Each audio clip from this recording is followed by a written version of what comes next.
So we are on your geometry, and we're going through the quizzes, starting with quiz 36 onto your last test in this 9 weeks, which is test 9. But I'm going to start going through, and of course, I'm going to skip over the construction where we have to get out our compass and stuff and do them all on one video. So it won't be so confusing. So we'll go through the questions and then we'll go back and do those constructions. And I went through the constructions on the last video to show you, to tell you how to do them, but it's better to see how to do them. But we'll do that in the next video. So quiz 36. So parallel lines. So solve the following using the diagram below. Show your work. So I'm going to kind of mark as I go here in this diagram so you'll see. So you have if AD equals 8. So go ahead. You need to write these in. So you have AD equals 8. So here we put 8 here. Then we have CD equals 6. CD equals 6. So this is 8. Goes here. And this is 6. And CE equals 3. Right here is CE. 3. Write down 3 there. See how I wrote 3? Make sure you write them down so that everyone knows that, you know. In fact, I can't do any of the problems unless I can see it visually. And so now, what do you want to find? Excuse me. This is what you want to find. You want to find BC. Well, where is BC on here? So we have to look what we want to find because that's very important. So BC would be this whole line. Okay? That's what we want to find, what that whole line is. Okay? So to do this, in the corollaries that are the theorems that we had before, we can see the proportion here. This triangle's proportional here. Because as it's divided in the parallel lines, we have two triangles. We have this triangle, and we have the big triangle. And they're proportional to each other, means they're similar. So in proportion means, you know, their proportions are going to be equal of their sides too. And their angles, of course, are all equal, as you see, 40 degrees angle here. So this is what we're looking at. So this triangle, DCE, is similar to ACB. Kind of important to know with this. So then we can write out AC. What was AC? AC is this one in this triangle. AC to DC, and DC is a little triangle. So AC to DC equals BE, equals, not BE, BC to EC. So basically this one's proportional, this to this one, the big one here, to this small one is going to be equal to the big one here and this small one, right? So write that out there. And so let's fill in the blanks. So AC, what was AC? So let's look. What is AC here in this picture? Well, we don't have it there. What is it? Well, we have 8 and a 6. This is 8 and this is 6. So what's AC going to be? You know, it's going to be 14. So AC is going to be 14. And it's proportional to the small triangle, which is what? 6. So 14 to 6 equals, and then, of course, we don't know this one yet, so we don't know this pink one. That's what we're looking for. It's going to be proportional to this one, X. That's going to be X. That's going to be our placeholder, X to 3. So this to this. And so now we could fill in the blanks. So go ahead and fill in the blanks here, and you'll have, of course, you'll have here 14 to 6, so we wrote it here, 14 to 6 equals X to 3. Basically, we took this and put it here. Now we can, whenever we have this, we go, whoopee dang, yeah, hey, hallelujah. We can do the cross multiplying and find X. So 14 times 3 is what? It basically is 42. First I put 44, that's why I made a mistake.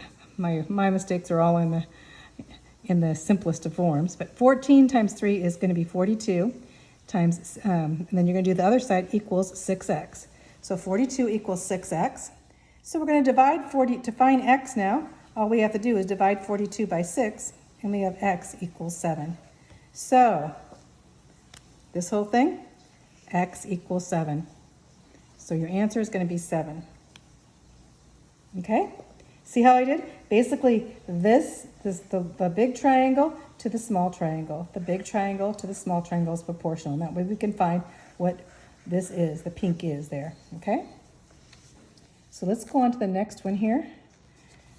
If angle CDE equals 40 and angle C equals 75, then what is angle B? So you're looking at this triangle up here still. So I wrote in angle 40 and angle 40. The angles of the similar triangles, this is similar to this, but the angles have to be the same. So angle 40 is going to be similar to angle 40 here. And this angle here, up here, angle C, is going to be 75, which is in both triangles. This angle is an angle for this triangle and an angle for this triangle. So 75.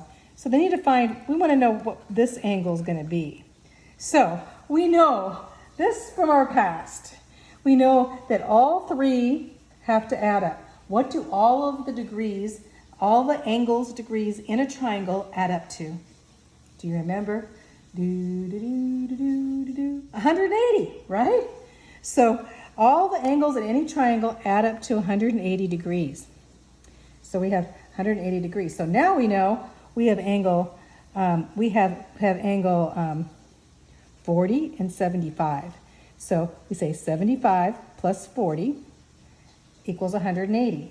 So what is 75 plus 40? 115, right? If you add it up, plus x equal 180. Well, just subtract 115, and what do you get? X is 65 degrees. So these are the angles of similar triangles are equal. So, and they add up to 180 degrees. So that was easy, huh? So let's go on to the next question. And the next question here is completion.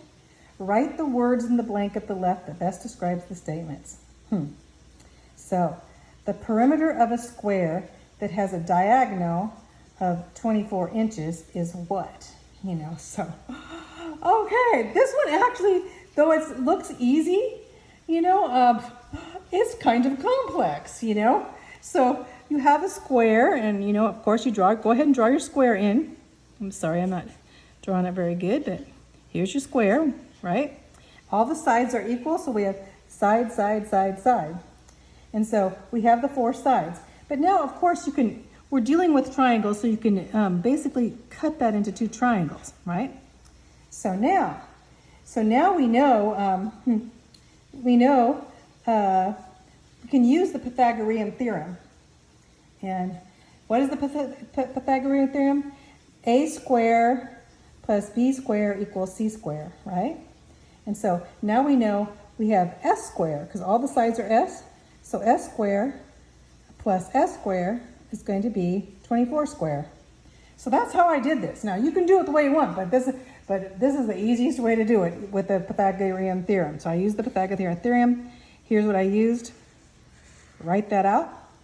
And so so now, because the square is divided in these two triangles, we can do it. Remember, we have two of these. So now we have s squared plus s squared, and you take 24. Go ahead and do it in your calculator. I actually try to do it, you know, on paper in my hand. I have the wrong number, which I can make a mistake, but do it on your calculator and you'll get 576 is 24 times 24 is 500, 24 squared is 576. And so now we have 2s squared right here. So this is s squared plus s squared equal 2s squared. So now we can divide it by 2, right? Because we have 2s squared, we want to get rid of that 2. So we divide 576 by 2, right? And what number do we get? 288. So we get 288. So now that we have 288, we have square, so we know that, I went up here, so we know that s is going to equal the square root of 288, because s squared equal 288. The square root of 2, what is the square root of 288?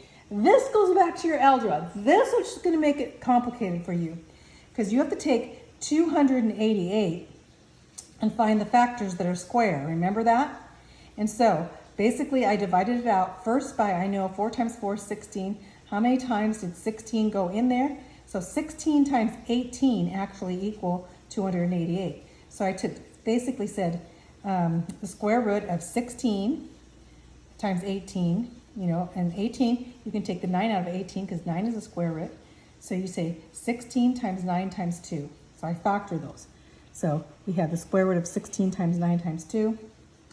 And so now you're going to take basically the square root of 16 is 4, and the square root of 9 is 3. So we have 4 times 3 times the square root of 2, because you have this 2 left here, times the square root of 2. So it's S equals 4 times 3 times the square root of 2, right?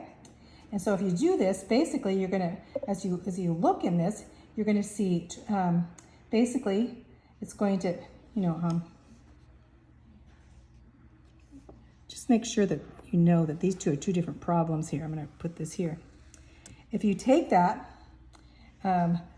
you basically will say 12, it'll be 12 times the square root of 2.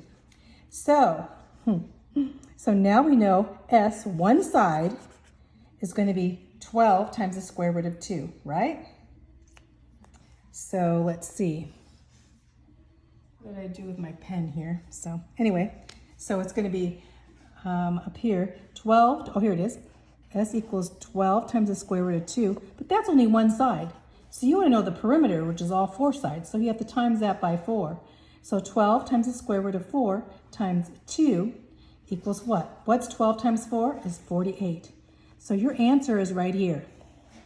Answer equals 4 times the square root. This is the answer. I'll check it there. 48 times the square root of 2. Basically taking, let's see. Basically taking, so we go from here, the Pythagorean theorem, you know, filling the blanks in. In the midst of this, we get 576. S squared plus S squared equal 576, right? And so, so we have 2S squared equal 280, because we divide that 506 by 2, getting rid of that 2, we get 280. So S is going to be the square root. One S is, one of these sides is going to be the square root of 288. Then we have to put it in correct form and find out that we can take 16 out of it, which 16, square root of 16 is 4, so we can take that out. And we can take 9, because 16 times 18, so we take the 9 out. So 4 times 3 is 12, and then we put 12. And times this, we have a 2 left over, square root of 2, so we have 12 times the square root of 2 here. And that's just one side. Now we want all the sides for the perimeter. So 12 times the square root of 2 times 4. 12 times 4 is 48, and here we have our answer. S is going at the perimeter, I said S, but we don't want to put S. Do not put S here, okay? It's going to be the perimeter. This is the perimeter right there. 48 times the square root of 2 is the answer. So I told you that was going to be our hardest one. So I hope you followed me along with that one. So the answer here, let's circle it in orange, is going to be 48 times the square root of 2. It's because we're doing with the Pythagorean theorem in square roots. And this part was actually the part you learned in algebra, and I don't know if you learned it as good as you should, because most of us don't. So anyway, let's go on with the next. Number 4. The altitude of an equilateral triangle has a side that is 6 inches. So side that has a side of 6 inches is what? So, okay. So we have an equilateral triangle. So we're going to go like this. This is our equilateral triangle, right? And each side of an equilateral triangle is equal. So 6, 6, 6. You know, no, 6, 6, 6. Well, anyway, 6, 6, 6. So on each side. And so now we're going to divide this into 2, because we now know that each one of these triangles is going to be equal. And each one of these triangles, because this is a perpendicular line, because an equilateral triangle forms 2 right triangles. And so here we have the right triangle. Make sure you put your little mark down for that right triangle there, right here. And so here we have the picture. So now we know what? So now we know the altitude of the equilateral triangle that has 6 sides. They want to know basically is what? We want to know the altitude. So how do we find this altitude here? We take this right one, we take one of these, just one of these, take that one, it's one of them, and you say a square plus b square equals c square. So with the legs, since this is a right triangle, this leg square times this leg square is going to be the hypotenuse. So let's fill in the blank for that, okay? So we have six square is going to be the hypotenuse, so that's going to be this. So we have half of six is 3. So we have 3 square plus x square, we don't know. I just put an x because we don't know that one, equals 6 square. So this is what you write down. 3 square plus x square equals 6 square, because we're going a square plus b square equals c square. So a square plus b square equal the longer one, which is the hypotenuse. Okay, so we have 3 square, because this triangle is half of that. 3 square plus x square equals 6 square. 3 times 3 is 9. X square equals 36. 6 times 6 is 36. So then we just subtract the 9 on this side, and we get 27. So we have our x square equal 27. So x is going to equal the square root of 27, which will be our answer. But we can simplify this by saying x squared, the square root of 27, well, 9 times 3 equal 27, right? And 9 is the square root of 9 is 3. So we take that 9 out, and we'll get the answer in correct form. It's going to be this. So 27 is 3 times 9.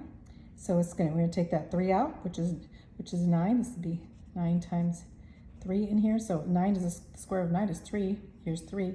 So our answer is going to be 3 times the square root of 3 inches. So this was kind of hard because we had to incorporate square roots in our problem, right? So this is quiz 36. The other side of quiz 36, we're going to have a construction. I'm going to do that on its own and with other constructions, so let's skip that. And then we're going to skip, in this video, we're going to skip quiz 37 because it's 2 constructions. It's not going to be hard, but we need to get out our compass. You need to have your compass and a straight edge ruler. That's all you need is a compass. Basically, in the compass, all you need how to do is draw perpendiculars too. So you don't need how to draw a lot of stuff with it. You can draw circles, you can draw perpendiculars. Those are the major ones, and you can measure with your compass. And that's what we're going to do for those. So let's go on to quiz 38 here. So get out your quiz 38. This one's going to be easy because it's a lot of the just the fill in the blank with those definitions and such, right? So we don't need to do a construction on this. So let's go over quiz 38, and you can go along with me. These answers are in your book. You can look them up. So the projection of a line segment to a perpendicular is a point. So what does that mean? So if you have a line segment, you can draw this here. Here's a line segment. The projection of a line segment onto a perpendicular. Here's a perpendicular. Where does it go? It's going to be a point, right? So the projection of a line segment onto a perpendicular is a point, because you have that and that. There's just a point. That one point gives the perpendicular to that line segment. That's a projection. If you took a point and you had a shadow straight down with the sun right up here, it'd give a projection right down, and it'd be a point. Okay? So the projection of a segment onto a parallel line is greater than, equal to, or less than the original segment. So if you have, the projection of a segment onto a parallel line, so you have a line here, here's your line segment, and you have a line that's parallel underneath this, right? So, and you want to know, is it going to be greater than, equal to, or less than the original segment? This is the original segment. This will be the original one, and this is the one here. It's parallel to this long one. They just want to know what the projection is going to be. Well, guess what? The projection is going to be what? Equal. If the sun shines down, it's going to be equal to this line. This line is going to be projected straight down, equal, and it's going to be no longer, it's going to end up equal to this line. That's common sense, but here we have equal to. So the number of square units contained within a given surface is what? That's the area. If you have a surface here, you have a whole bunch of square units, the same size. I didn't make them the same size, but like that. I'm going to call that the area. The area is the number of square units. Area of anything, say you're going to measure some land in acres, it's going to be area of square acres or acre, it's going to be a measurement of that. So that's the area. Answer would be area there. A quantity which remains the same throughout a given problem or discussion. Say you have a science problem. The quantity with it remains same is going to be called your constant. So constant, right? Going on to the next one, that was easy. A quantity which changes throughout given problem or discussion, it is called the part of the quantity, the changing, when it changes, it's going to be called the variable. A variable always changes, right? We went over that. If two plane figures have different shapes, they can or cannot have equal areas. So say you have two shapes. You have a rectangle, and then you have a square. And you do the areas of both of these. This is not a very good rectangle, but possibly. So you do the area of this one and this one, and they're equal. The area is equal. You know, they have different shapes. So they can have different. So two plane figures that have different shapes can have equal areas, even though they have different shapes. Their measurement of area is the same, so can. They can. So, can. Number 7. A variable x approaches a constant q so that the value of x comes closer and closer to the value of q, but never reaches the value of q. Then q is said to be the what of x. I don't even know if we went over this one, but you can see. So if we have, if you have, there's not a picture, but if you have a variable x that's coming, you have a constant q, we'll just say there, so that the value of x, and that's coming closer and closer to x. Anyway, that's kind of a picture, but it never reaches q. It's said to be, q is said to be its limit, right? Its limit. It's kind of weird because I don't know if you could find this in here. This is kind of, I looked around, I don't even know what's in your book, but it's the limit. I got that one wrong, before.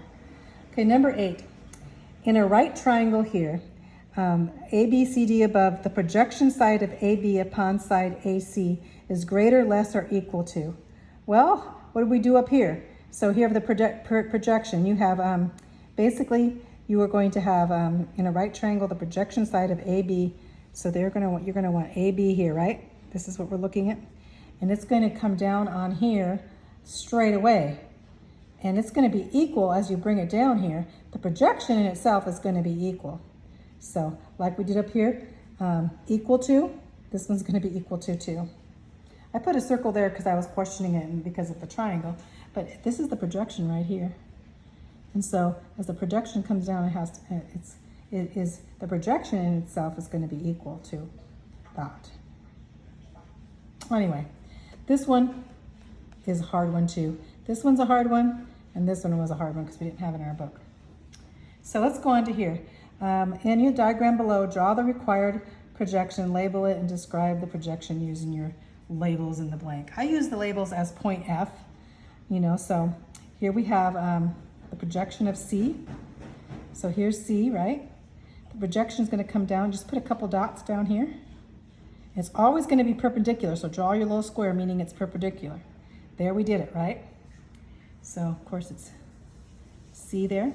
So that's, we drew it. So what is that? What is the projection going to look at? The point is going to be a point down here. So it's going to be point F. That's going to be projection. This is pretty easy by common sense. And so now we go on to draw the projection of DE. So we have DE. And so we have the projection coming down into that point on D right here. And then we have the projection putting the dots down here. down to H, that projection, okay? And so now our projection of this line is going to be GE or GH. I labeled it as GH. So I put a G. Make sure you label it, you get it wrong. H. So GH is going to be the projection.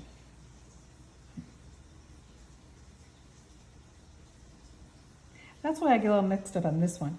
This one might be a wrong answer, but anyway. Anyway, there you go for that. So we're done with that quiz. I wonder if we can finish this up on this one. Let's stop there because quiz 39 looks like it's going to take more than 5 minutes and I don't want to go that long. So let's stop here and we'll go on to quiz 39.